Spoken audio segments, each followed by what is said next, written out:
So this is a part of a series we call the Talk and Tour workshops. And this evolved out of our the Environmental Defenders Water and Natural Resources Committee. And the intent behind the Talk and Tour series is to showcase examples of best management practices that are successfully being implemented in our area. One of the things that adds to cost and complication with new technologies, new activities, BMPs, is a learning curve. There is a very steep learning curve when things are coming out for the first time. Everybody's trying to figure out how to make it work, what works, what doesn't. And so by having these types of programs where we're showcasing, real life examples, we're not just reading about it in Stormwater magazine, we're actually seeing these things up close. We can learn what worked, what didn't, and we can flatten that learning curve. That is one of the main reasons for doing these types of programs. And instead of having to travel long distances, we're looking at projects that are being done locally. And we're very fortunate to have the village of Algonquin nearby, who has really been a leader when it comes to best management practices, green infrastructure, and building resiliency into their communities. As a county, we're actually looking at the village of Algonquin and modeling our approaches to watershed planning and green infrastructure on what the village of Algonquin has been doing. And so we would really like to see other municipalities emulating what has been done here. And this will be a great example where we can kind of see a project that is just recently been completed. And we have Brad Andresen, who's a chief ecologist with the village of Algonquin, who will kind of take us through the process from start to finish of how to do a project like this. Because it is very important to go into it with the intent of having this done right. Most of our contractors are very comfortable and know how to do turf grass and Bradford pear trees. They don't necessarily know how to do things that require a little bit more finesse. And that's part of flattening that learning curve, if we go into it with the intent of doing it right and plan on the long-term management, because there's no such thing as maintenance-free. Asphalt is not maintenance free. So you need to go into it with a solid plan of how to accomplish it.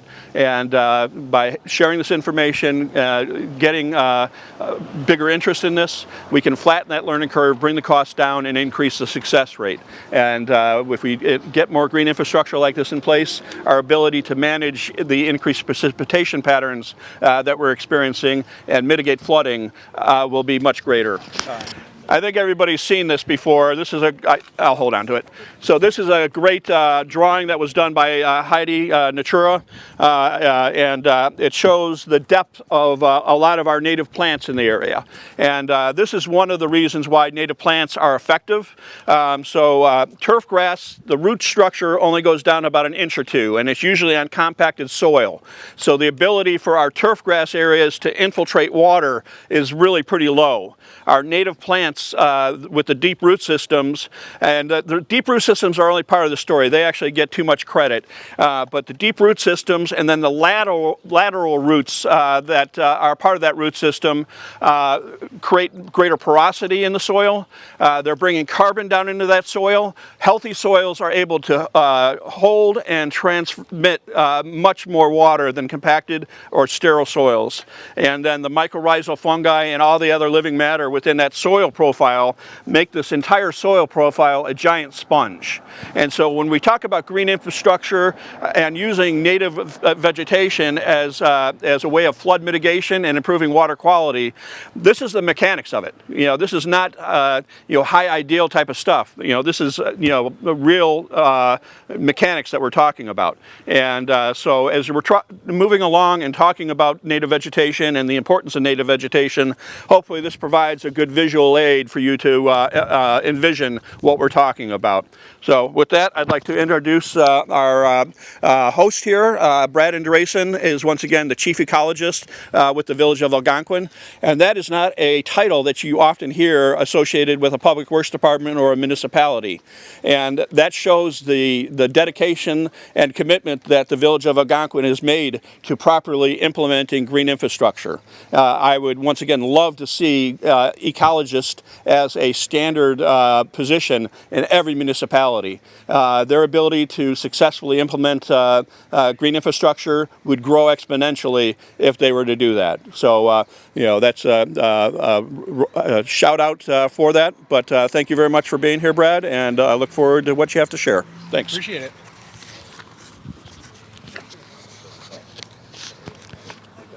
All right, so can everybody hear me all right? Good. I'm going to try to shout so everybody can hear me. If not, we've got a speaker so we can do some backup if, you know, I start losing my voice halfway through. But once again, I'm the Chief Ecologist for the Village of Algonquin. Just to give you a little bit of background, I've been with the village for about 3 years. Recently have transitioned from just overseeing our natural areas and our formal planting areas to about 2 months ago, I now am in charge of all of our parks and forestry division as well. So basically, if it's green within the Village of Algonquin, it is under my purview. And one of the recent changes with that is I'm renaming the Division of Parks and Forestry, which has been a part of the Village of Algonquin Public Works for the past 25 years, to the Division of Parks and Ecology, because we look at more than just the trees. Forestry is a big component of ecology, but ecology casts a wider net. And therefore, I've already warned my 9 full-time employees and all my summer help, I'm going to turn them into plant nerds, and have apologized in advance that I'm going to, you know, kind of ruin some things. They're not going to see areas the same way anymore. What they thought was, you know, maybe tall weeds, they're going to see it as beautiful native plantings. Things that they maybe think are beautiful, like the Bradford, the Callery pear in April, they're going to go, ooh, maybe we shouldn't have so many of those.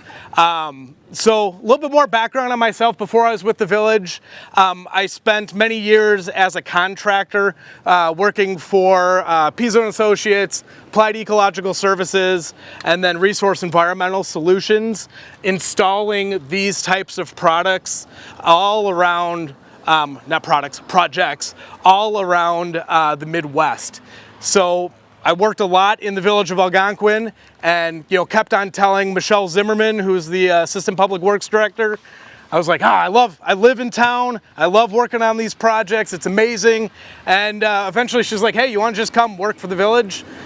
We've got enough of these that we just need to bring somebody on full time. I jumped at that opportunity and haven't looked back. So with that being said, I want to kind of paint a picture of this project, and we're going to start at the 30,000 foot view, and then we're going to work our way down. So we're going to take 10-15 minutes here. We're going to talk, really high up, really large scale, and then we're going to bring it down and we're going to show you exact specifics with this specific project. So again, starting that high level view, as we walk around, once we start walking, take a look. I've got a map on the truck that shows all of our natural areas within the Village of Algonquin. I've circled this site, which is Dixie Creek Reach 5. We've got about 750 acres of natural area within the Village of Algonquin. Of that, a little bit more than half of it has been ecologically restored and is being actively managed as restored habitat as part of our green infrastructure network throughout town. Dixie Creek Reach 5 is a little bit over 1.5 acres. You can see the entirety of the project right here. It's really compact, it's really small, but as I kind of get into the details of the project, it kind of packs an outsized punch as far as some of the issues that we were having with the site, some of the challenges, and also some of the techniques that we use to get this project completed as far as funding, permitting, and actually working with the contractors to execute this project. If anybody know Dixie Briggs From, has anybody been to the nature preserve? We got a few people here. So just upstream, we have an Illinois State Nature Preserve, and it's owned and operated by Dundee Township, and they have a beautiful site. Dixie Creek flows through there. Further upstream, it flows back into the Village of Algonquin, and we completed a restoration on Reach 3 of the site in 2022. 2023 is when we were working on that project. And then further upstream, we've done restorations for Reaches 1 and 2. 2018 is when we completed that. And when I say reaches of streams, this harkens back to the planning tool that we use when we start looking at these projects. So this is part of the Dixie Creek watershed, and there was a plan completed a little bit over 10 years ago in partnership with Kane County to take a look at the watershed as a whole. And we looked at all the sections of stream, all the stormwater BMPs within the watershed, and they were put into a plan where all the projects, all the sites were categorized and ranked as far as their quality, how many issues they have, if they're highly eroded, if there's a lot of invasive species on them. And at the end of the day, that report had a list of projects. So every municipality or body that owned a part of that BMP system within the watershed, they got a list of projects saying, okay, Village of Algonquin, you've got 27 projects within the Dixie Creek watershed. That's not real, I just made that up. Something like that, 27, 30 projects. Here's the ranking. Here are the top 5 that are critical need because of the amount of erosion, the amount of nutrient load into the water, the issues with vegetation, the flooding concerns. Here's the critical projects, here's your high priority, here's your medium priority, here's your low priority projects. And we were able to take that plan, and over the past 10 years, we've been able to execute on that list and go right down that list saying, hey, let's take care of these critical projects first. Let's move on to the high priority projects. And then we can start working on those medium and low priority projects. So over the past 10 years, we've been able to knock out almost all of the critical projects for the Dixie Creek watershed that's within the Village of Algonquin. The plan is now 10 years old. We just went through a process of updating the plan, and the updates in May of 2025 were submitted to the Illinois EPA for review. They're running a little bit behind on reviewing those and getting them back, but once the updates are approved, they will go to our village board, who will adopt that as the updated planning document that we use for the Dixie Creek watershed within the Village of Algonquin. Now, even larger than that, the village has other watersheds within the village. So we've done the same thing with the Woods Creek watershed and then the Crystal Creek outlet watershed. Those are the main. We've got a little part of a couple of other watersheds, but those are the 3 main watersheds within the Village of Algonquin. And each of them has those executable project lists that are ranked from critical priority to low priority. And that, you'll hear me refer to that a few times when I talk about funding, is having that planning document in place that our village board has taken a look at and adopted as a planning document, because that helps steer and guide decision making on what projects to fund, which ones to go after grants for EPA 319 grants. We've done smaller ComEd Green Region grants, which are $10,000 grants for other projects. The nice thing is when you work for a municipality and you can bring in any sort of outside funding, grant funding, it makes it a lot easier to prioritize that match funding to get that project off the ground, because nobody wants to leave free money. There's no such thing as free money, but money that's coming from outside in the form of a grant on the table. So even if you've got like a little seed grant of $10,000, that can be the spark, that activation energy that really gets momentum behind that project to get them completed. So having those watershed plans, I can't stress enough how important that is as a planning tool. Yeah, I'm going to just get next to you, just keep it on you. Regarding the watershed plans, having those projects identified are a requirement to achieve or to get the 319 grant funds.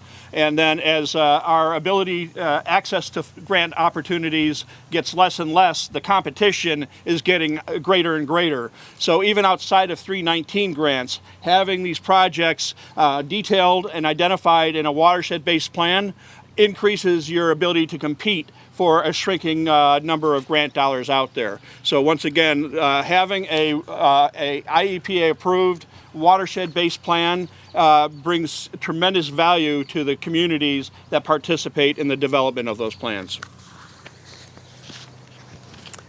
So that's kind of the 30,000 foot view. Let's bring it down to, kind of the 5,000 foot view and look more specifically at that project. So knowing that this project was called out in the Dixie Creek watershed plan as one that was of high priority to complete, there's a lift station down here, sanitary lift station. So this collects all the raw sewage from all the homes and businesses in the area. This is a low spot. It takes it, there's a well there. They put it into a pipe, pressurize it, and it goes up to the top of the hill and then runs via gravity down to our wastewater treatment plant. This station takes all of the wastewater from the Randall Road corridor, and that's grown exponentially over the past 10, 15 years. And this lift station was at capacity or near capacity. So we had a capital project in place to switch the main, the force main, and upsize it, more than doubling the size of that force main. As a part of that project, a good chunk of this corridor had to have the trees removed. They did a lot of open trenching in areas, and then they had to dig big pits so they could do directional boring. That's why you see all these patches up this road, is these were all the pits where they brought, it's a big 16-inch pipe that runs up to the top of the hill. And I identified that during the review. As the ecologist, I sit on reviews for every project, every capital project for the village of Algonquin. It doesn't matter if it's a sanitary sewer upgrade or a roadway project or even developers coming into town. I sit and I'm involved from day one on the review process. And I identified, hey, we're doing a project here. We got to take out a lot of trees for this sanitary sewer upgrade. Rather than just kind of putting Humpty Dumpty back together with turf grass, why don't we just expand the scope a little bit and fix the creek at the same time? Because we're already doing a lot of the destruction part that needs to be done as part of this capital improvement program with the sanitary sewer. Let's just open up our eyes a little bit, take a step back, expand the scope, and fix things the right way rather than having to wrap that project up and then in 2, 3, 4, 5 years come back in just to tear everything back apart and put it back together once again. One of the main reasons I said that is when this station was installed 24 years ago, they did a quasi-stream restoration back here. And they armored some of the banks, they did some vegetation management, they did reseed the area. But the big challenge is nobody maintained it. They put the project in and they were like, sweet, Mother Nature's got this, we're out, and walked away. Problem was, over 20 years, all the invasive species came back in, the volunteer trees sprouted up, and within a number of years we were right back to where we started. You could barely even tell that any work had been done in the stream corridor to begin with. So it just took 2 decades and we were back. Essentially that investment was no longer functioning for the village. So again, we made the decision to increase the scope, and we did this project through a design build process. We had to move pretty quickly. By the time we had decided, okay, it's time to go on this, we didn't have enough time to hire an engineering firm to do a full set of construction drawings, to go out and get all the permits, and then wait for a number of months to go out for bid, to receive those bids back, and then start construction. So we hired a contractor that could do everything from the wetland delineation to all the permitting, and then they came up with an actionable concept plan. It wasn't a full set of construction drawings. It was like a 60% set of plans, and used that to get all the permits. And then they were working on the final design as the permits were coming in. So even when they started, they didn't have the complete final design. They were still working on things as we went through, and I was involved on a daily basis here to work out a lot of those fine details during construction. For example, a lot of these homes have drainage that comes out. There's a lot of seeps. It's a very wet area.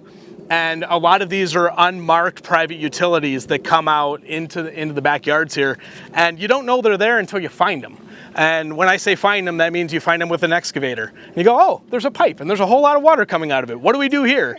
So those are the type of details that we worked out as we were going through the project. But having a design build allowed us to really go from signing the contract to completion in about 12 months, where if you do a design build, you're looking at double that typically, more 18 to 24 month time frame from start to finish, and we just didn't have that time available. Another thing, at kind of that 5,000 foot view I want to throw in for the funding of this, part of this project was funded through another project that we had in town. Does anybody who lives in the area know Town Park, right downtown Algonquin?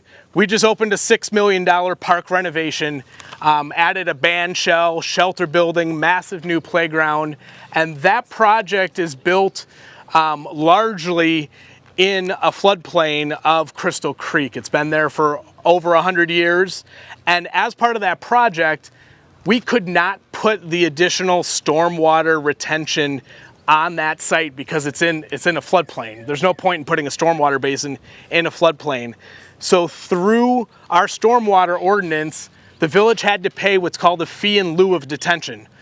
We couldn't put detention at that project, so we essentially paid ourselves or earmarked $150,000 with a fee in lieu that had to be used for a stormwater related project within the same vicinity. So those funds were made available to us, which is funny, you're kind of paying yourself, but they had to be earmarked for a water quality and stormwater project. So we were able to pay for a little bit less than half of the project using the fee in lieu that we had to pay ourselves from a larger project in town, which helped make it a little bit easier to get this project going and kind of get the ball rolling on the funding for this increased scope of the project.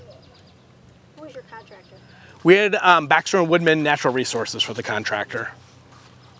And I don't think I have anybody here from Baxter & Woodman. They may show up at some point. Brad, when were these homes built? Because when you mentioned that these were all seeps, I would say, oh, these homes were built on fens then. Indeed they were, yes. The question was when were these homes built? I don't know the exact date. I think this was sometime in the 70s, late 70s, early 80s. It was about 44 years ago that this area was opened up. My wife and I bought the first lot. Perfect. So about 40 years old for the house. And yes, a lot of these areas, there's a lot of fens on various, like Dixie Creek Reach 3 just upstream. There's a remnant fen there. There's a lot of wet pockets throughout here, and a lot of the private utilities along here are really just drains that are draining wet areas in the backyards, and they run year round. So yeah, a lot of this area was wet. There were a lot of fens. Any other questions before we get going? Yeah. Do you use multiple seed mixes on this, or okay? Yes, and for anybody that's interested, I do have a bunch of stuff. Feel free to grab this before you head out. I've got a copy of the plans, the 60% plan, so if you want to see those, you can take a look at those. I've got business cards, and then I also have 3 brochures. I'm going to squeeze by you guys real quick. What was Aiden's question? For those who I couldn't hear his question. Sorry? What was Aiden's question? Oh, his question was multiple seed mixes, were they used? So I've got 3 brochures that I wrote. I had some time over the winter a few years ago. So feel free to grab these. There's one on establishment maintenance for these naturalized restoration areas, because maintenance is key. I'm going to talk a lot about that later. What does year 1 look like? What does year 2 and 3? What does year 4 and beyond look like?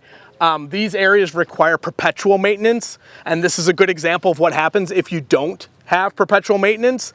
It just kind of turns back into a wild jungle, and you eventually have to redo the project.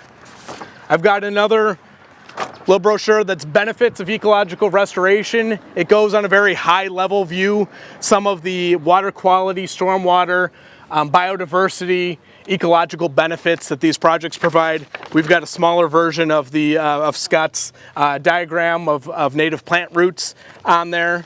And then we also have some information on our tree care program. I mentioned that we take care of 22,000 street trees in addition to all the trees in our natural areas, and this covers some information on that. So feel free to grab a copy of that. If anybody wants, I have these in PDF form. Please let me know. I am happy to send these out. We don't need to recreate the wheel. If you guys have a use for these, please feel free to share, use them as you wish. And your card is there if they need your card, right? Yes, yes. And I do have cards here if you need my card. Question? I've got two questions. Yes. One on the maintenance. Are you going to burn this? Yes. The question is, are we going to burn this? Yes, we will be conducting prescribed burns starting in year 3. And then my cycle for our restored natural areas is we do prescribed burns every 3 years. The second question is, what's been done here is gorgeous. I mean, it really is. But I'm a native gardener. I love this kind of stuff. For sure. What about removing the impoundment and letting this run to Little Valley? Yes. So the question is, what about removing the impoundment? And he's talking about the lake behind us. That is really not a lake. It's like kind of a farm dam that was put on. It's basically an online stormwater detention area. That is a very good question, and I have a very long answer to it. I will give the short answer, and then if you want, we can talk in more depth later. Yes, I would love to remove the impoundment, remove the dam, take the stormwater retention and take it offline, so have a separate stormwater basin, and then do an ecological restoration of the entire site from Gaslight to Edgewood. We own this parcel. We also own the parcel just downstream. So I would love to see that done. What I want to see done and what actually happens, there's a lot of to get from point A to point B that it's not going to happen imminently. Part of it's due to cost, part of it's due to political pressure, part of it's due to just space and challenges for the project. So we can talk a little bit more when I'm done because there's a lot more information, but I would love to see that be turned back into a wetland, keep that stormwater off of the stream because we have a lot of issues with that pond. And some of those I'll talk about here in just a minute. Any other questions before we talk specifically about this site? So hopefully I was able to kind of paint a picture of, high view, talk about all the watershed planning, talk about the village's green infrastructure as a whole, talk about this watershed. And now let's talk about some of the issues. And I had mentioned when the capital improvement program to put in the sanitary force main happened, I jumped at the opportunity to increase the scope. Why was I so adamant and so excited to be like, hey, let's fix this creek? There were a lot of issues with this creek. I'm going to pass around a series of photographs as I talk. So just kind of pass it around. These are before photographs that were taken in the fall of 2023. And I'm going to be explaining some of the conditions, the existing conditions. This site, if we were standing here 2 years ago, you couldn't see any of these houses. There was a wall of mostly volunteer second growth trees. There was a lot of soft maples. There was a lot of honeysuckle, buckthorn, all of kind of the common players. Yes, yes. A lot of invasive trees. I did the tree survey when we were getting ready for this, and I was hoping to find a handful of trees that we could save and preserve, and there wasn't. I found one 3-inch hackberry tree, and unfortunately it was right in the alignment of where that sanitary trench had to go. So the one tree that was about yay big around had to come out. The rest of them, there was absolutely nothing that was worth saving. And since the site is so tight, a lot of them had to come out regardless, just to be able to do the grading and the erosion control in this area. A couple of other issues that we had, I've got a picture in there of some of the bank erosion. The bank was very incised, and we had a couple of banks that were cut about 4.5 feet down. I've actually got my cell phone kind of propped up on one of those pictures so you can see scale. I wish I had like a banana to put up there for scale, but I had eaten my banana for that day. But severe erosion, lots of sediment load being brought right down into the online detention, causing some issues down there. We also had a lot of woody debris and debris jams. There were 4 debris jams of dead woody material. The largest one was 5 feet thick, 20 feet wide, and 60 feet long. And every time it rained, all of that material would wash downstream because this is a pretty peaky stream. It's pretty flashy. This takes a lot of runoff from impervious surfaces up near Randall Road and Longmeadow is kind of where it starts. And so when it rains, this water rises pretty quickly, and it would take all that debris, and I would either plug up the culvert here underneath the road, or it would flow into the impoundment behind us, and it would plug the outfall there. And as a member of Public Works, we would get calls that the stream was flooding, and we'd have to send out in the middle of the night, in the middle of a storm, 2 guys on a little dinghy paddling through to try to get back there with the chainsaw to cut up the material. And it was just downright dangerous, not fun, kind of scary, very dangerous, and not the best use of our time. So getting rid of that woody material, particularly all those debris jams, really will go a long way to help reduce the flooding. We've also had times where this has overtopped, flooding this whole area. It's impacted some of the homes in the area. So we wanted to make sure that this area didn't have that woody debris and that the stream could flow clearly when we had a good rainfall so that we didn't have flooding issues. On top of that, there was no ecological benefit for any of the species in here. It was dominated by a handful of species, most of them being invasive. All the native plants that were planted back here 25 years ago had been crowded out, mostly by buckthorn and honeysuckle that came through here.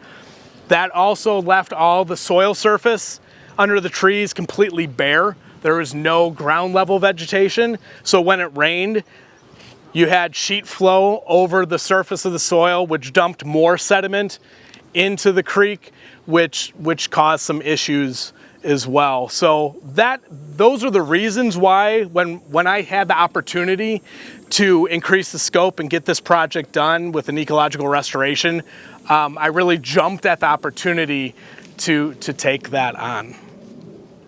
So with that being said, let's go ahead, we can pack up, let's head all the way upstream, and then we'll look at some of the specific design elements, and we'll talk about some of the challenges with construction for this project, and look more here. We'll do some of the tour part, because I've done a lot of talking. So let's head on down this way. Fantastic. So on the way down, I had a couple of really good questions. One of them was about the timeline for this project. So the project was in the design phase last year in the spring.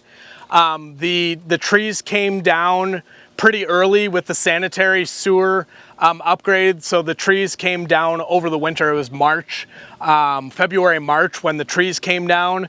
And then we had the contractor here doing the force main upgrade throughout the early summer. So May, June, July into August, they were working on the force main upgrade through here. One of the big challenges of this project is that we had 2 very different contractors here. We had an underground contractor that was doing all of the utility work, and then we had an ecological contractor that was supposed to basically pick up the pieces from what was disturbed with the force main work. So one of the challenges was balancing that and making sure that there was clear communication between the contracts of contractor A, the underground contractor, and contractor B, the ecological contractor.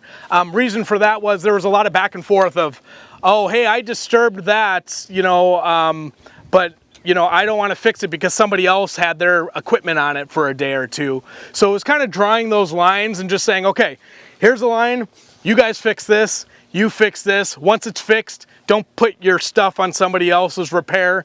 A little bit of back and forth, but you know, it really worked out well, but it took an intermediary. We actually hired an engineering firm to oversee the day-to-day operation for the sanitary sewer upgrade, because as the ecologist, I do not know much about sanitary sewer upgrades. I know enough that I can talk about it, but when it comes to overseeing a multi-million-dollar project, that is definitely not my wheelhouse. So we had a full-time engineer overseeing that project. And that was really good because I was able to touch base with him. They were the liaison between, you know, the village and the underground utility contractor. And then I was doing the oversight for the ecological contractor because that is very much my wheelhouse. So making sure that somebody is either on staff with your organization that can manage these projects, or if you're running one of these projects and you know you don't have the expertise, hire somebody to be there on your behalf that's independent to oversee these projects. That is key, because if you don't have that daily communication, even if you come by once a week or every 3 days, and you don't, it's really, really, really hard and things slip through the cracks.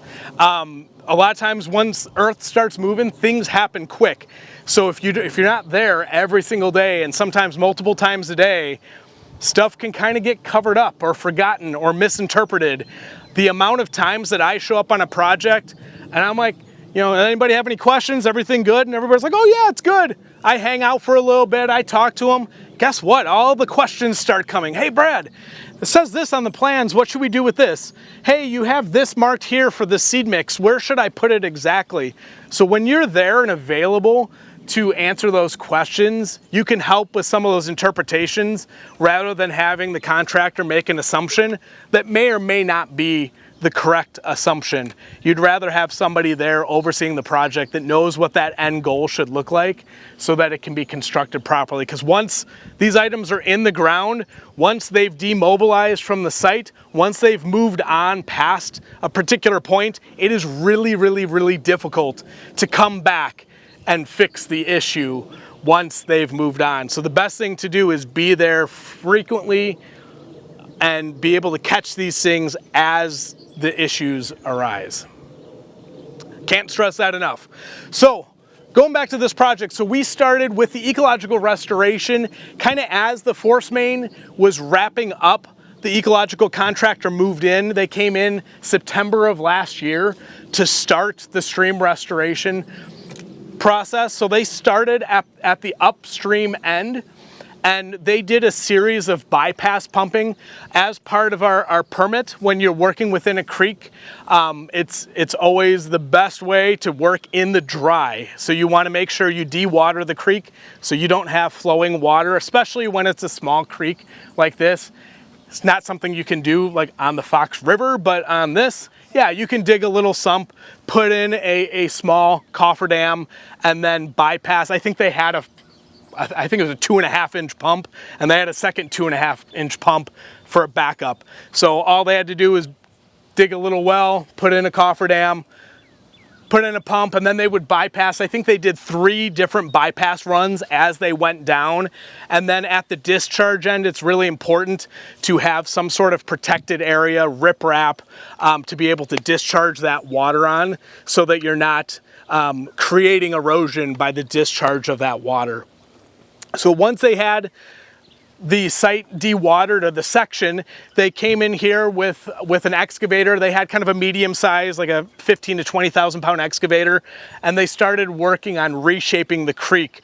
I'm going to point out a couple of things with the creek channel. One of the big design benefits to this type of project is, I mentioned before that the creek was incised, meaning that the creek had cut down within its channel and it was much lower. So when the water raised after a storm, the water would come up, but it had nowhere to go. So it just sped up and shot down like almost like a pipe. And it couldn't spread out and slow down because there was a disconnect between the normal water flow of the creek and the floodplain for the creek. So part of the design of this project was to cut back some floodplain benches that were at the proper height so that when the creek raises up, it spreads out onto these floodplain benches and the water slows down. That allows more time for the water to soak into the ground. It reduces the erosive forces of that stormwater, and it helps with downstream flooding. So all of those things are really good benefits about reconnecting the floodplain to the creek. And I forgot who it was that asked the question about different seed mixes. This is where the differentiator between the seed mix came in, is the floodplain benches are designed to be inundated anywhere from 4 to 6 times a year. And usually when they're underwater, it's only for maybe a day or two. This is a very peaky stream, so the flow goes up and it drops pretty quickly. So rarely do I see the water up on these floodplain benches for more than a couple of hours. I've come out here after like a 3-inch rain event, and I was like, oh, I can go out tomorrow and the creek will still be up and it's already back down. So it kind of comes up, spreads out, and drops down really quickly.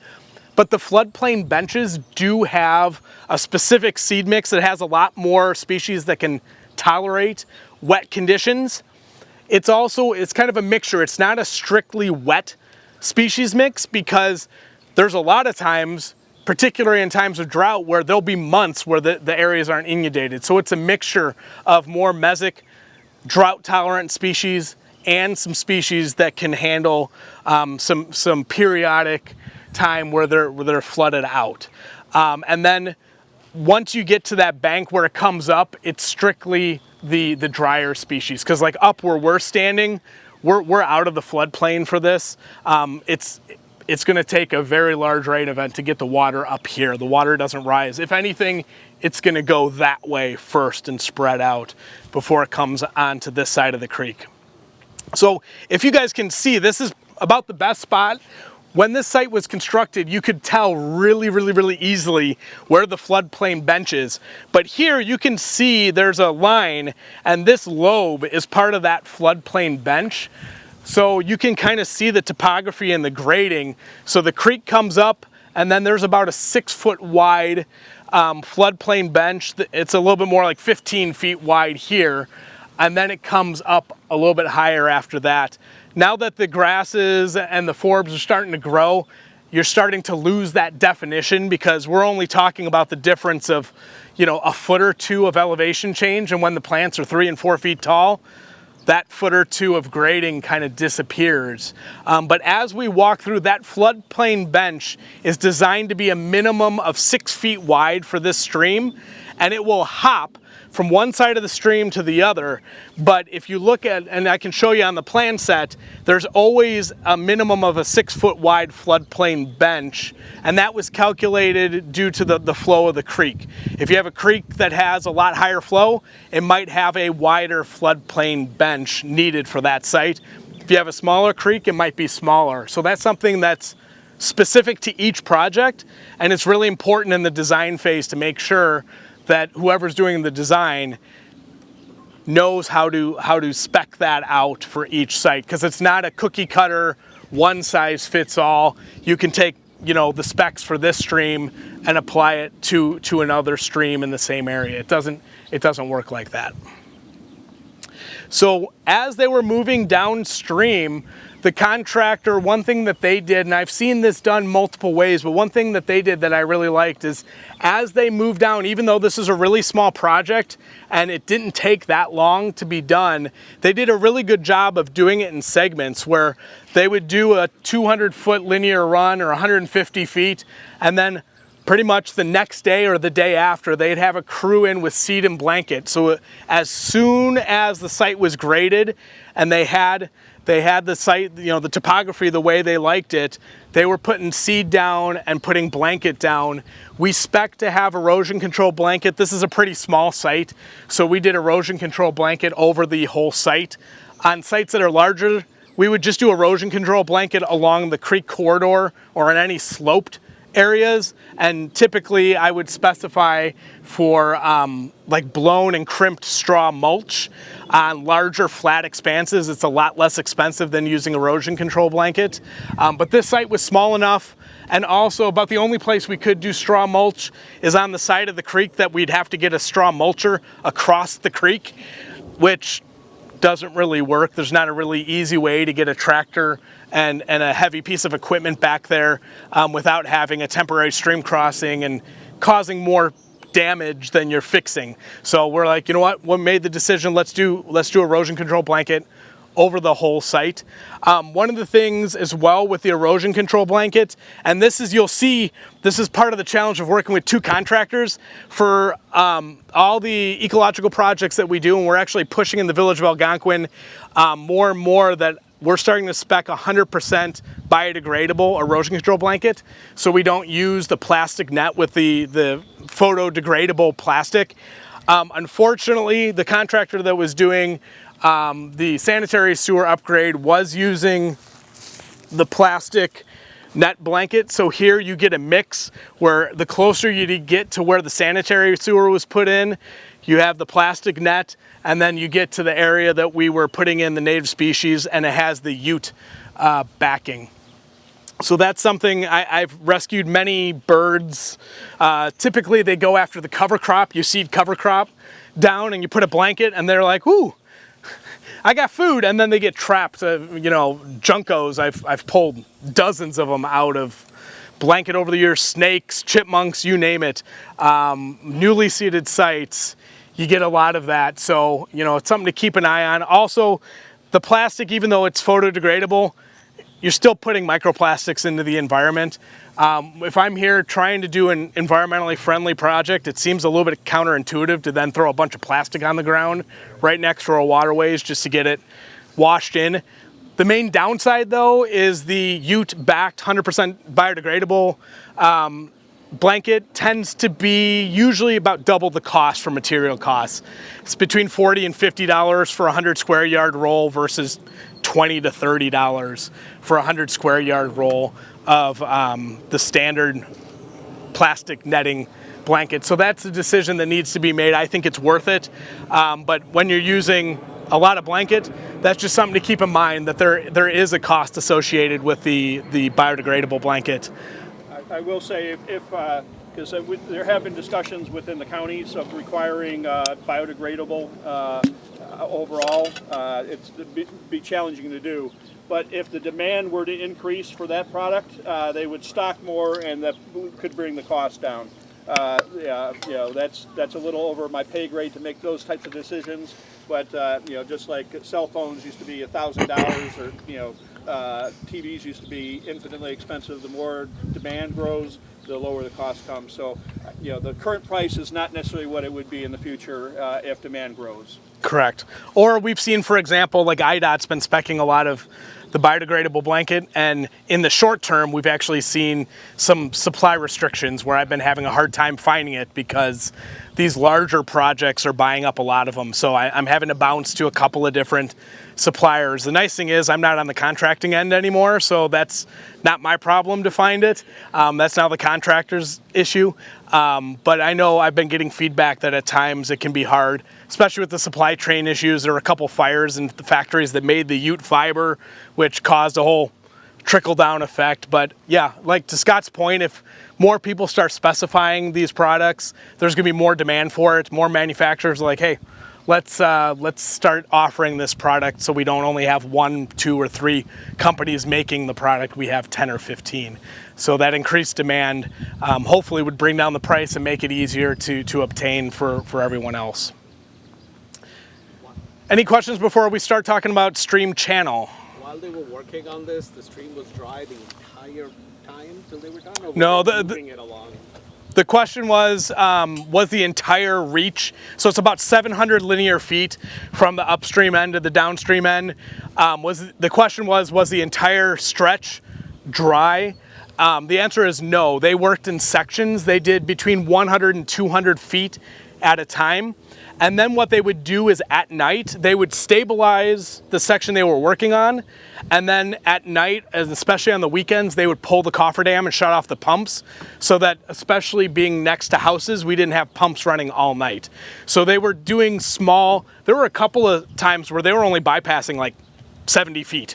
They were going pretty small. They were going from stream to the stream. So they were Yep, exactly. They were just doing small sections, whatever they could accomplish in a day or two, and then they would turn off the pumps so we didn't have gas pumps rumbling all night long. The other problem is because this is such a peaky stream, if, say, they left the pumps on a Friday and overnight we got a rain, it would overtop the cofferdam and cause a whole bunch of damage. So this was a small enough project that they worked in those manageable bites so that they could stabilize those sections before moving downstream. And then they started upstream first and they worked their way out. So as they were shaping it, they could also see Yes. on a regular basis, okay, it's Yep. going where we want. Exactly, exactly. So a couple of other things I want to point out, and then we're going to walk down a little bit further. Some of the in-stream structures that we use, there's not a ton of grade change. The stream doesn't drop all that far from upstream to downstream. So we don't need like massive cross veins to step the water down, but we did use some natural rock riffles within the stream bed to work as grade control. They also provide additional habitat and water quality benefits for macroinvertebrates. They help provide some oxygen to the water. And then it also modeled after what was here. There were some really good existing natural rock riffles that were here in the stream. So we wanted to make sure that we replicated that and we weren't putting in a structure that was foreign to what was already pre-existing on the site. So you'll see this riffle here was actually, it was here. It may have been, put in or modified 20 years ago when they first did the restoration. But we really just kept this riffle here. We did add some stone toe protection to the outside of this bend, primarily to protect from erosion coming this way towards the infrastructure that we have here. So if you guys, you can come up and look, there's some natural stone that we used for stone protection. We also tried to use here, we use natural boulders rather than riprap.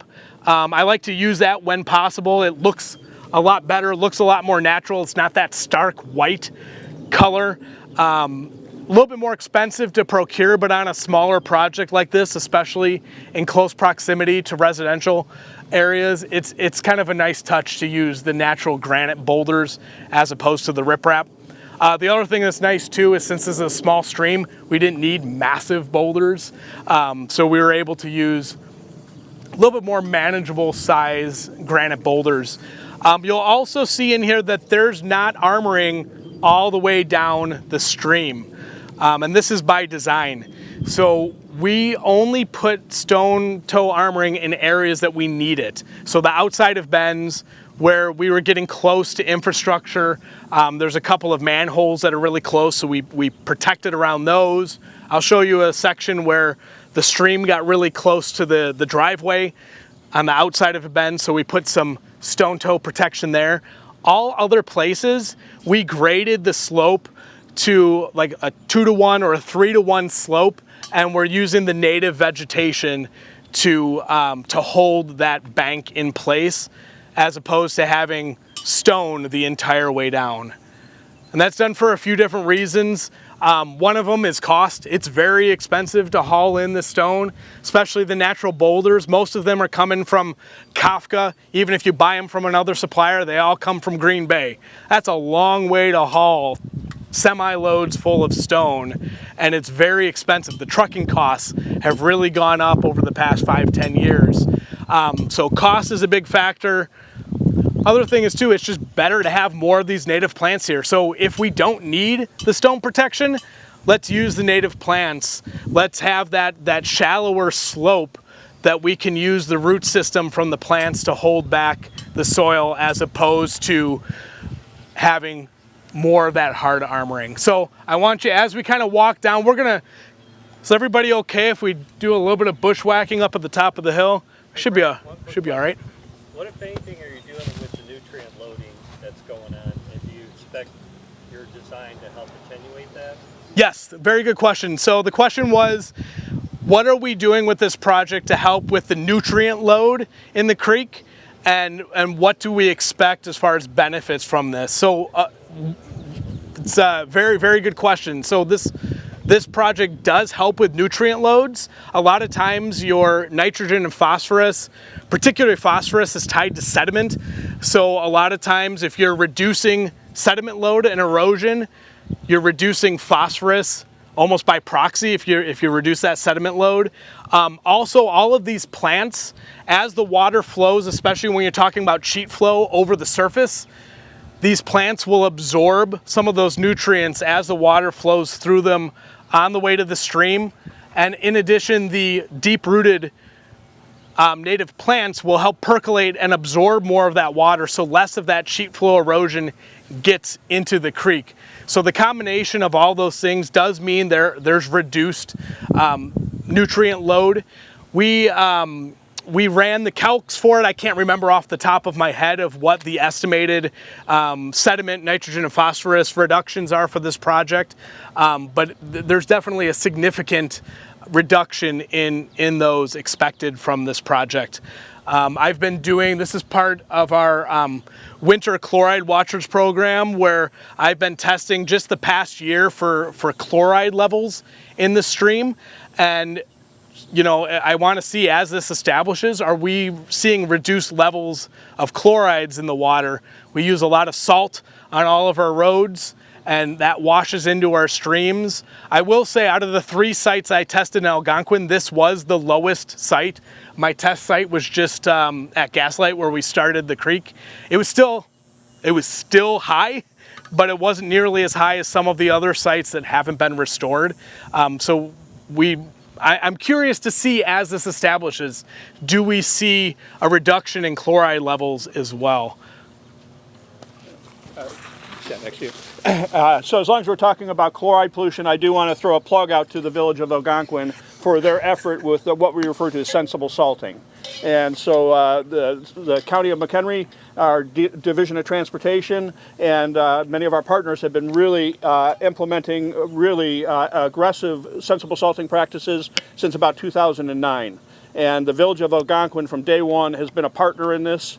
And one of the really interesting things is, what we're trying to do is eliminate any excess material. We're only putting down what is necessary to maintain safety on our roadways, because anything above that is absolute waste. It's coming at great economic costs and environmental costs, so that we want to eliminate that. But the village of Algonquin has significant topography. And so if they're able to effectively use sensible salting practices with their hills and slopes, anybody can do it. But the village of Algonquin is leaps and bounds ahead of most municipalities and is a true leader when it comes to sensible salting practices. Yeah, hey Brad. Yeah. How about establishment? How do you can measure how well it's actually taking? Yeah. Because that's an art. I see Yes. art and science. Yes. I'd like to hear how Yes. you figure out how the roots have established. And Very, very good question. Here's an expected case. Yes. Now, it depends on moisture, I know. Yep. And Yes. when it's planted, but I'd like to hear how you. Yeah. So the question is around establishment of these native plantings, and how do we assess how well these sites are establishing. And yes, it is an art and a science. So we do have specifications written into our project. So Baxter and Widman, who installed this project, they're responsible for the first 3 years of maintenance of these projects, and they have specifications that they have to hit for percentage of native cover, percentage of vegetative cover, and then ratio between native and non-native plants. And that's all written into the contract. And we check those out periodically throughout the establishment phase, but really it's year 3 that I'm looking at, because right now in year 1 you can get an idea, and I can tell you that this site is exceeding expectations as far as establishment for a project that's been in for 9-10 months. It's looking very good, but I've learned time and time again that you can't judge the success wholly on how a site looks after the first year. You can usually tell, okay, this is going to be really good, or we might have some problems, but it's really that second and third year that really those seeds start to show up and you start to see the germination. So keeping an eye throughout the whole time and making sure you're in constant communication with the contractor. So I'll call and be like, hey, we have a lot of sweet clover or black mustard here. I need you to come in and mow these off. We had a lot of teasel and burdock on the far side, and you can actually see evidence of herbicide work where they've come in and they've done spot herbicide treatments. So it's really just those continual assessments. I'll be out here maybe every 6 weeks and just do a really quick walk.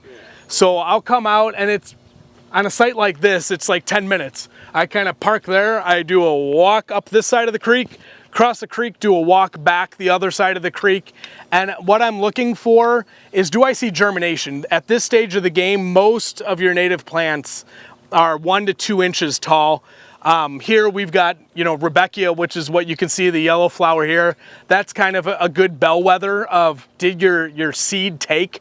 This Rudbeckia, this is a biennial, so it's going to be really strong in the first 2 to 3 years, and then it kind of fades away. It's a successional species, so after year 2, you'll see less and less of the Rudbeckia, but that at least tells me that the seed is there.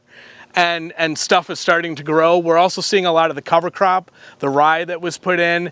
I'm not seeing quite as much of the seed oats. Those came up the first year. Over winter, they died off and they didn't really come back. But I'm looking for those markers. Am I seeing the germination? Do I see some of these early successional species? And then also, what does the invasive plant load look like? Is it just a sea of nothing but Phragmites? Because that'll tell you, if you've got just a monoculture of Phragmites, you're not going to have a lot of germination underneath that. So you'll have to hop on that. When was this done exactly? I mean, all the plantings or the Sorry? When was it done again? So the question was, when was this seeded? So this was seeded in September, October, and November of last year. So we did not see really any germination other than the cover crop. The cover crop is the only thing that came up. Everything else didn't come up until this spring. So this is really early on. And like I said, for a first year planting, this is, I would say, better than average for a first year planting. I've been really, really happy to see how things are looking out here. Yes? Yeah, I was wondering, do you know if the homeowners here with the turf grass are like lessening the amount of lawn fertilizer they put down to help with the water quality? Good question. So the question was, do I know if the homeowners are reducing the amount of fertilizer or herbicide use on their private lawns? That is something that we talk about, but we don't regulate the use on private areas. I've had individual conversations. As part of this project, we had a public meeting before the project kicked off, and while I was here almost every day, I talked to every single resident multiple times, up and down, and some of them were really, very excited about the project. It was very much in their wheelhouse. The community support behind this project was pretty amazing. I was a little bit apprehensive in the beginning, thinking, we're gonna have this public meeting and people are gonna come out with pitchforks and be really upset, mostly because of the loss of privacy, because that's a real tangible loss, regardless if it's invasive trees that we're removing or high quality trees. The loss of screening for the backyard and the loss of privacy is a real concern that is something that we have to address and discuss. But as far as like the reduction of use of fertilizers, I haven't heard of anybody reducing the use. And a lot of times I could tell on sloped, because you'll see like a band of only grasses and no forbs for the first 3 feet, and that's a telltale sign of they applied a broadleaf herbicide and it washed into the natural area and killed all the forbs off, and you end up with this nice buffer of drop seed and side oats and little blue stem and absolutely no forbs, and that's just because that's catching all the granular broadleaf herbicide or the drift that's coming over. In hopes, through increased communication, we hope more people adopt that type of use, but it's hard to say how many people are actually doing it.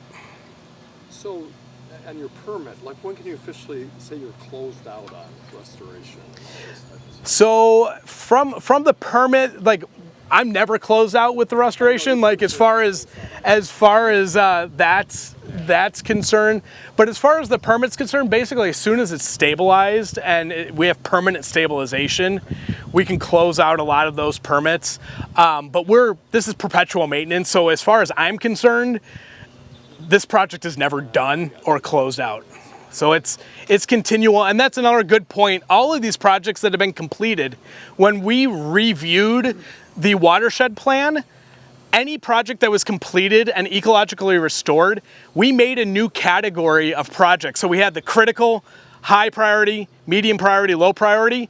Previously restored projects are in their own category that's highlighted critical, and it's maintain site perpetually, like in that category of like, that is critical, because I would rather maybe hold the brakes on new installations than stop maintenance on existing installations, because we would lose that investment. So making sure that that's flagged in the plan of, hey, we've restored these 17 sites, it is critical that we keep up the funding for the maintenance of these areas. You know, even if it's, I have not had to come to that, but hopefully it doesn't have to, of, you know, don't do, Of the guys at Lake County Forces of just keep on going forward, and yeah, they just keep buying and doing the first whack at it, and then they don't have enough money to do the follow-up. yeah, and the maintenance is key. That's something we hear a lot of talks. You know, I've been to a lot of conferences. A lot of people talk about the construction of the projects. Not enough people are talking about the maintenance program. How do you keep these areas looking good year after year? What does that look like? How do you fund those? How do you manage those amount of areas? I'm up to just shy of 500 acres of restored natural area, and my budget is $150,000 a year to manage 500 acres of ecologically restored area. It's challenging. We can do it, but it's challenging. But it's also a lot less expensive than having to maintain 500 acres of turf grass by a factor of like 3. So it's a very, very big difference in cost savings for naturalized versus your turf grass. Plus, with the naturalized areas, you're getting your flood mitigation, so you're reducing your flood risk. You're promoting groundwater recharge. In McHenry County, we're 100% reliant on groundwater for our drinking water. So these natural areas are helping to recharge our groundwater aquifers. It's cleaning the water that passes through, whereas turf grass, the roots only go down about 2 inches, like we said. It's providing very little water quality benefit. This is providing wildlife habitat, and then, you know, at least by most of our perspectives here, this is much prettier than 2 acres of turf grass that have to be mowed once or twice a week. So noise pollution is also down. So, you know, you're getting all these benefits in addition to, you know, the stream bank stabilization. All right, so if we don't, I'll take another question or two, and then I want to walk about halfway back towards the road, and I got another couple items I want to talk about halfway back. Well, another question? Brad, your comment on the cost to manage natural lands as opposed to mowed lands made it so I had to ask the question about, do you guys own this mowed slope? And I can imagine that area is lower on your priority list, but is there any thought of naturalizing it sometime in the future? Very good question. Question was, do we own this turf grass slope, and do I plan on naturalizing it? The answer is yes, we own it. Yes, I would like to naturalize it, but that brings up a really good point. I work for a municipality, and unfortunately, you know, depending on opinion, you can't naturalize everything. There are places for manicured turf grass areas. This is heavily utilized by the neighborhood for dog walking, sledding. Kids play on this a lot, so we've made a conscious choice to leave this turf grass, not in perpetuity, but for now, because we don't have erosion issues, and it is utilized because, you know, we don't have a park district in the village of Algonquin, so we have to strike a balance between areas for open play and recreation and areas to naturalize. So while, yes, I would love to see that a prairie, for the foreseeable future, it will remain turf grass. And it's striking that balance. Creek. So one of the things that we focused on when we looked at the alignment of the creek was, were there areas that we could build up the shore and move the creek further away from some critical infrastructure, so that we could help protect and extend the life of that without having to redo this road. So we were able to build up, and we had a little bit more rock toe protection. This is called extended rock toe that goes up higher than the normal water level. And what happens here is when the creek comes up, we're pushing all of that flood water this way. So that floodplain bench is all on the opposite side. And we did not design a floodplain bench on this side of the creek. And it's pretty obvious to see why. There's no room for a floodplain bench here. So you can see the rock comes up a little bit higher on this side, and that's to protect this access road. And then here is another area where you can clearly see that floodplain bench that's cut in. That's, I think it was about 18 inches above normal water level. I would have to look at the plans to get the exact specification, but it's a set height above normal water level is where that floodplain bench is cut in. And that's at a level that's designed so that when a rain comes, water comes up and it spreads out. The interval for that is anywhere from like kind of a 2 to 4 month rainfall intensity. We expect that to push out onto the floodplain bench. And like I said, I've seen it on there a few times, but it drops really quick. It comes up, spreads out, and then an hour later, the creek's back down within its banks. The other area that we did some changes, you can kind of see over here, there's 2 manholes here, and before the project, the erosion was such that about 4 feet of that structure, that concrete structure, was exposed. And we were actually getting really close to exposing the sanitary sewer, which is actually a clay pipe that runs back here. And last thing we wanted to do was to mess up a sanitary sewer on the other side of the creek. So part of this was to regrade that, get some additional cover over that infrastructure, because moving that sanitary sewer is a cost prohibitive investment. And it's only just for these, I think 6 houses, is this short little run of sanitary sewer. So we wanted to protect, and you can see we've got pretty significant stone armoring, stone toe there, and we were able to build that slope up so we have sufficient coverage over that structure so that it's not being exposed. But it was pretty close to, it was not many years away from having some infrastructure failure at that point, just from erosion.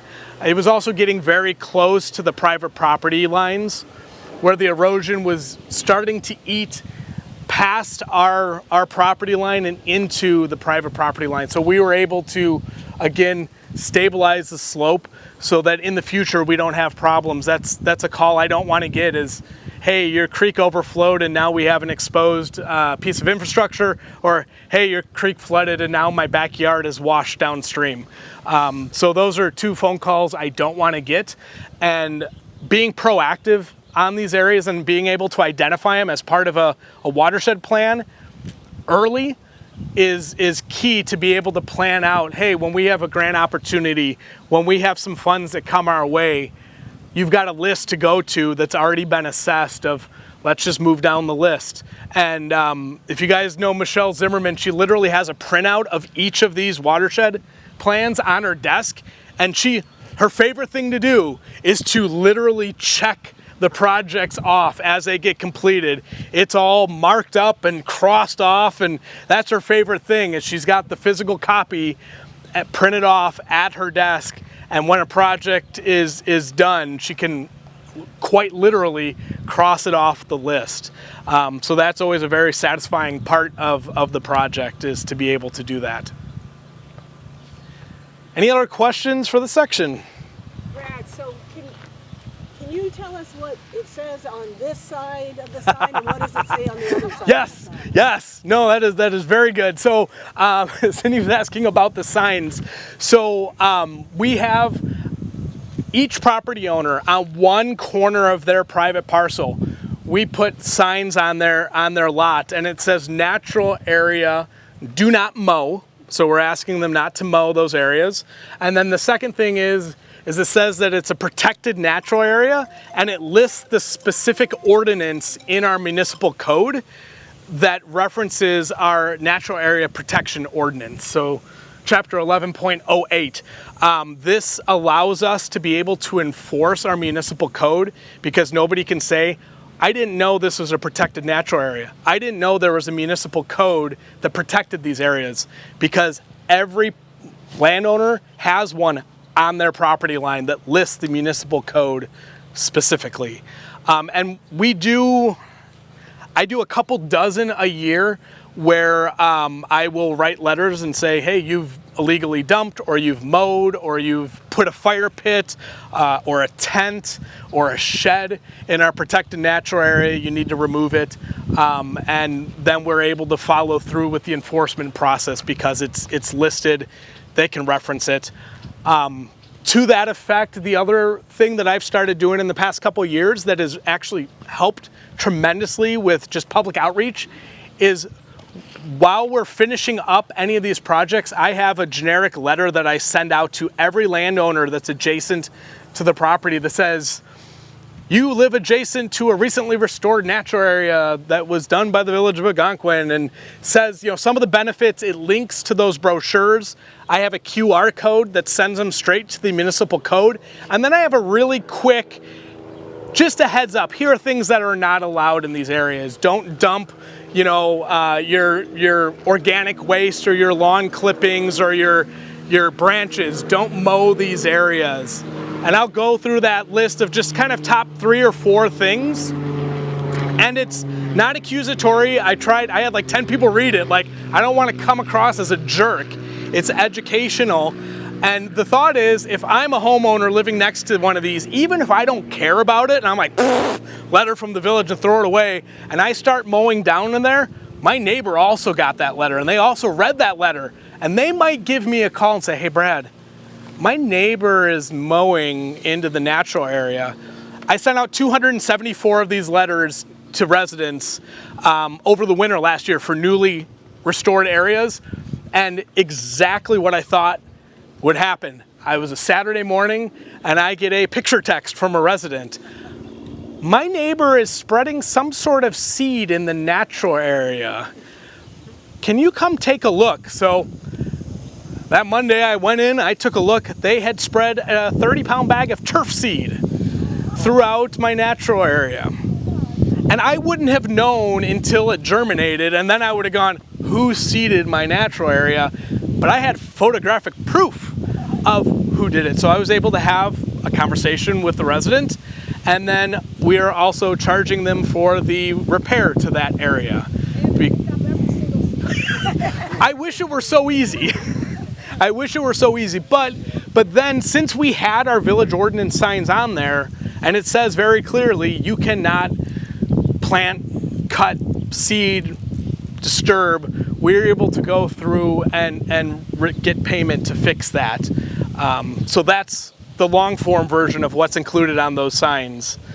And they've been very beneficial to be able to uphold our ordinances for protecting these areas, because this is an investment in the community. This green infrastructure is something that needs to be protected, and a lot of times people will see this as just a dumping ground or an area that they can do what they want in it. And I always tell people it's perfectly fine to take photos, bird watch, enjoy, but please don't mow it. Don't cut in paths, don't put a fire pit in there, and you know, on the whole, people abide by that. It's just the few outliers that don't. We have to have an ability to enforce the ordinance. Are there like HOA restrictions that would prevent landowners from extending the pollinator planting into their own backyards? I can't speak to HOA restrictions. There very well may be HOA restrictions. Village restrictions, there aren't for backyard. If they want to have, you know, an adjacent and put in a bed of natural area, that's fine. Some people have done that. I just make it clear that we won't maintain their planting. You know, we just walk on our line. We, like, when we burn it, we'll cut in a burn break right at our property line, and we'll burn our side and not their side. I haven't seen a lot of movement towards that way. It would be great if we had people that extended it, but I do know a lot of HOAs do have regulations against it. The village of Algonquin especially for backyards, there's some wiggle room. It's one of those things that's not explicitly allowed, but not explicitly prohibited. So, and I welcome it if people, you know, so long that they're not doing prairie in a can that says it's a native prairie and it has a bunch of like Asian wildflowers that you know have no business being here. And I do a lot of consultations where somebody's like, hey, you just fixed this up. I want to put 4 new trees. What species do you recommend that is cohesive with what you just did?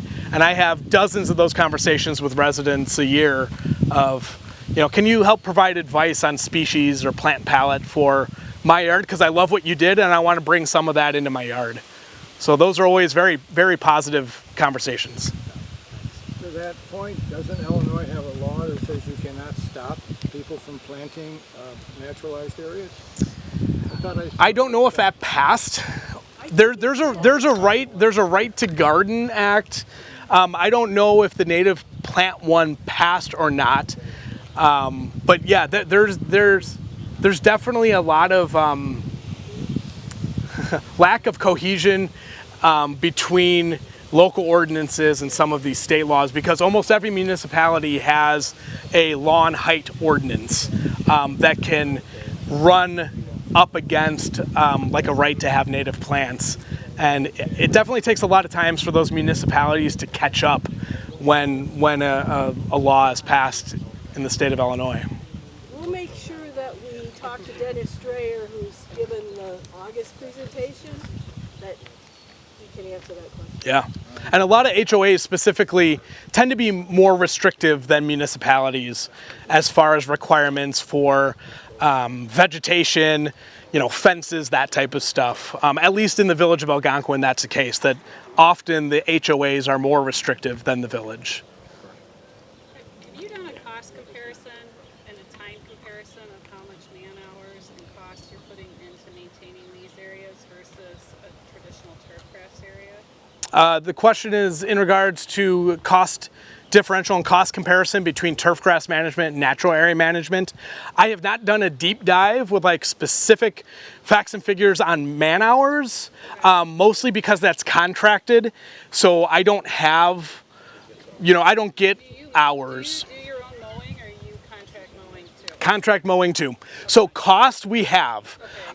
We've done cost analysis, but it's on a village-wide cycle. So for example, we mow 189 acres of turf grass in the village, and our contract's $370,000 for 180 acres. Just shy of 500 acres of natural area, $150,000 a year for maintaining. You know, that includes prescribed burning, spot spraying, spot mowing. So, you know, on a year-to-year basis, and that's really distilled down to kind of the bullet points. And that's one of the things I always say I'm going to do in the winter when I'm not busy, is I'm going to dive into the data, and then the winters come and I never have the time to do it because the data is there. It's just a matter of you know, we hired pretty recently a management analyst position for Public Works, and I'm hoping to give him the data and say, hey, here's the data. This is what I want out of it. Yeah, that would be really easy to do on a contract basis. It's just Yeah. a simple linear regression Yep. done on the contract. Yep. Yeah. And it's just a matter of sitting down and doing it. Fixed So amount to show up, fixed amount, certain amount, marginal amount for the acreage, and then like interaction terms with the type of ground cover. Yeah. But you're not getting pushed one way or another from your board. they're actually very supportive of the naturalization. If the cost is not what You could do it in No, the cost, you know, they've been very supportive of providing me the budget I need to maintain these sites. So that hasn't been an issue, and that's something that I'm very thankful for, and the whole reason I work for the village. If they didn't stand behind that, I wouldn't be working for the village. So that's proof that, you know, the idea was proposed to them, they were behind it 100%, and they've continued to support that. And this would not be possible without a board that they don't all get it, you know, but they get it enough to say, okay, let's do it. We've got a couple members that are very proactive and very active in the community, and then we have some that are like, I still think it's weeds, but I see what you're talking about. Go ahead, you know, which it's okay, you know. Good enough. Exactly. So it's a really nice meandered stream, which is unusual for our county. So to what extent did you have to re-meander it, or was it just regrading? Because I noted that it was, you said it had previously been restored. Yes. So the question was, this stream naturally is a meandering stream. Did we have to re-meander it as part of this project? The answer is no. It was just naturally a very nice meandering stream, and this actually continues into Dixie Briggs From. It meanders beautifully, and then further upstream into Dixie Creek Reach 3, same thing. It is just a really nice meandering stream that I think it's just due to the topography. It was never channelized into a straight line because a lot of these areas weren't, they were grazed by cattle and they weren't under row crops, mostly because of the slopes. So a lot of these areas, they had cattle in grazing rather than running a plow through it and having it under row crop utilization. But no, we didn't have to meander it at all. We did slight adjustments, like a couple feet here and there to provide room to put in the stone toe protection here or protecting the structures there, but that wasn't really a re-meandering. It was more, we need some space to build up that toe protection. There are, like Woods Creek, for example, in the village of Algonquin, that is very much an agricultural drainage ditch, and it was just dead straight for 6,000 linear feet. And as we've gone through that, we have re-meandered it a little bit where we can. But fortunately, we did not have to do that here. 10 minutes. All right, I got 10 minutes. Wow, I've been talking a lot. You mentioned the homeowners who dumped the 30-pound turf seed. Yes. I assume that and dumping of other things are like the common problems that you have to rehabilitate. How do you do it? I mean, like giant vacuum, or do you like dig it up, like dig up the dirt and just try to start all over? So rehabilitation after we have encroachment issues, typically, so I hire a natural area contractor on an annual basis to maintain our restored natural areas. And part of that contract is a case-by-case, hey, I've got a problem over here, can you provide me a price to go in and do X, Y, or Z? A lot of times what I'll do is I'll reach out to them and say, hey, we had some illegal dumping over here. I need you to go take a look at it, provide me a price to remediate this. So it's gonna be a case-by-case basis. For like turf seed being down, unfortunately, we don't have a big vacuum to come in, right. So we wait for it to germinate, we glyphosate it off, we re-till, reseed, and blanket. So it's kind of a do-over with those areas, which is really challenging, especially with turf seed. Illegal dumping is a little bit easier because you just kind of go in and grab the stuff. I have a crew. Except if it's like a liquid or some sort of pollution, gasoline or thankfully, I'll knock on Clover. We haven't had issues with dumping of like chemicals or anything like that. It's mostly brush. You know, they have a storm, a bunch of limbs come down and they just huck them all in the natural area. Grass clippings is another one that's very, very common. That one drives me nuts because when we burn in here, the big piles of grass clippings catch on fire and they smolder for days and they're really hard to put out. So I really try, and our crews that are out here doing the maintenance, I always tell them if you see any issues, even if you question it, take a picture, send me the address and a pin, and I'll go check it out. You know, I was like, they're not responsible for any of that communication. I just say, if you see something, say something to me, I'll investigate it and decide what the next steps are to do. Question, we've got we're forced to do some pest management practice for clients, but a lot of times they say, throw the IDOT mix in for a whatever. Point is, I do work with a couple other ecologists that say, well, rather than do that, maybe I'll give you a mix. Yeah. But just for information, when you see IDOT throwing out for a row pipe, how does that always turn out? That's how, when we drive it, you can see where they're impounding waters and ditches. Is that what they're throwing, all that stuff in IDOT? Yeah, so IDOT mixes, IDOT seed mixes, in the ecological world, there's quite a disdain for them. I haven't met anybody that's like, oh man, these mixes are fantastic. I love them. They're cheap. They're cheap. They're better than invasive species or Phragmites. You know, they're better than nothing, but I don't allow them on any of my projects. Each of my projects have a specific seed mix that's for the soil type, for the water conditions, and they're species that I know do well. As a municipality, I'm not going for like a high level, super high quality, you know, super diverse mix. I'm looking for something that is proven, that's maintainable, that's not $5,000 an acre, but I am looking for something that, you know, I have a genetic requirement, so I'm looking for genetics within 250 miles. I don't want little blue stem from Oregon. I don't want my oak to come from Washington State. So I do watch that, but I'm not speccing the same as, like, say, a conservation organization, because that's not my end goal. So my seed mixes are usually between 20 and 30 species, and they're kind of the ones that are tried and true, that work well, and they play nice with each other. I avoid some of the species like big blue stem, Indian grass, a lot of the silphiums, so cup plant, even, you know, compass plant on smaller sites, New England aster, the ones that tend to like take over.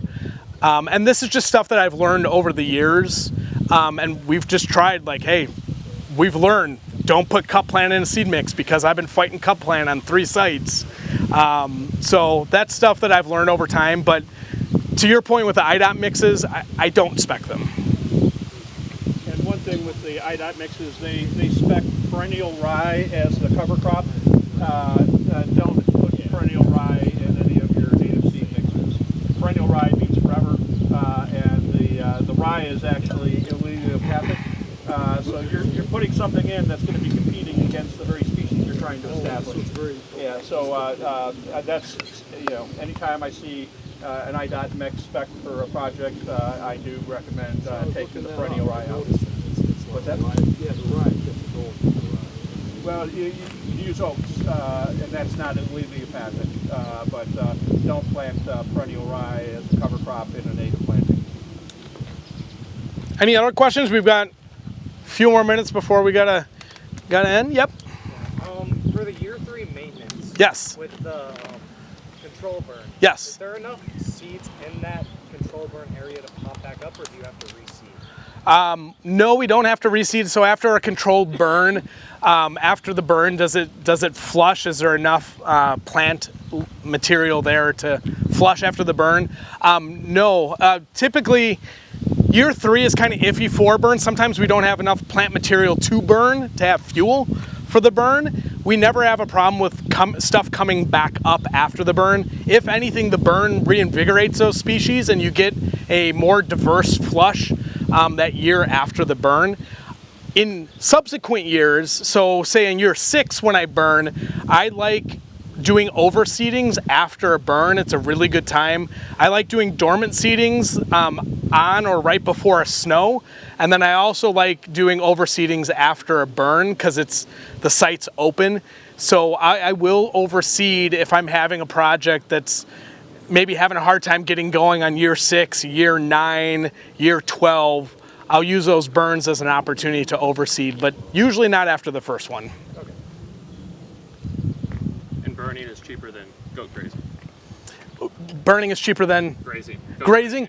Yes. That's yeah. the Well, idea, right? Especially for my sites that are really small, there'd be a lot of fencing involved, and also having goats running around in backyards and such can be an issue. I think there is a place for rotational grazing. I haven't found a good use scenario within the village of Algonquin for it. And the burns are cost per acre. They're very inexpensive. They're also very quick. So we can typically do anywhere from 3 to 5 small burns on a good burn day within the village. And I burn anywhere from 10 to 20 sites a year. How many acres is that on a daily basis? On a daily basis, it depends. I can burn a 100-acre site in one day, or I could burn 3 or 4 sites that are 2 acres, but they're individual. So it kind of depends. If they're smaller sites, it's maybe 10 or 15 acres a day. but I have a couple sites that are big that I can do 100 acres because it's just a big rectangle, and you just, you know, back burn, do your flanks, light a head fire, let her rip, and go home. So, wonderful. Well, I think that's all we have time for. I can stick around for a little bit afterwards. Please feel free to grab my card if you guys have any questions. Any of the resources that I have, the letter I send out to residents, my brochures. If you want to see, I have websites that I've built for some of these projects. I am happy to share any of that information. Feel free to check out our natural area ordinance. We don't need to recreate the wheel.